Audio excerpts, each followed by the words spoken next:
Look, to begin with, we're in an open session right now, so we have an opportunity to not only ask questions, but to help educate as well. 5 domains: air, land, sea, space, and cyberspace. It appears that there will never be another kinetic activity that goes on in terms of our Department of Defense or the Department of War without having some cyber activity to the left of it, basically to make the field of battle a little bit safer for our young men and women. But in order to do that, it has to be integrated and a part of the larger force. And in order to make that happen, you need professionals that clearly understand their role. That's a lot about what this discussion today is about.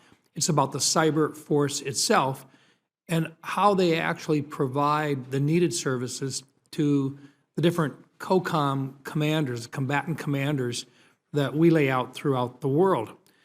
In order to do that, we've got to make sure that the cyber operations can be integrated as quickly and as efficiently as possible. Ms. Sutton, part of the Cybercom 2.0 initiative recommends maturing the Assistant Secretary of Defense for Cyber Policy position to meet the demands of executing Section 167B authority for cyberspace operations peculiar activities. And I just want you to describe what that maturation might look like in practice. Specifically, how would an enhanced Assistant Secretary of Defense for Cyber Policy, how would that office support the force generation objectives outlined in Cybercom 2.0, and what additional responsibilities or authorities would be necessary to effectively execute this expanded role? In other words, what specific resourcing would be required to enable that maturity of the ASD Cyber Policy Office? I know you're new in the role and so forth, but you've got a great deal of experience in the cyber domain and what we've done within the National Defense Authorization Act in the past. Your thoughts, please. Senator Rounds, thank you for that really important question. So as you mentioned, one of my top priorities going forward is, and what I think one of the key responsibilities of my office is to make sure that cyber is integrated into multi-domain operations.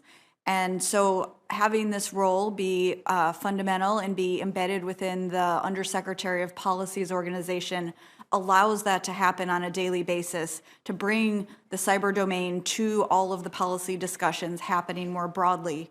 I think historically we've seen cyber treated very much in a stovepipe, where the cyber people go off and talk about the cyber domain and do their things in a silo and in a vacuum.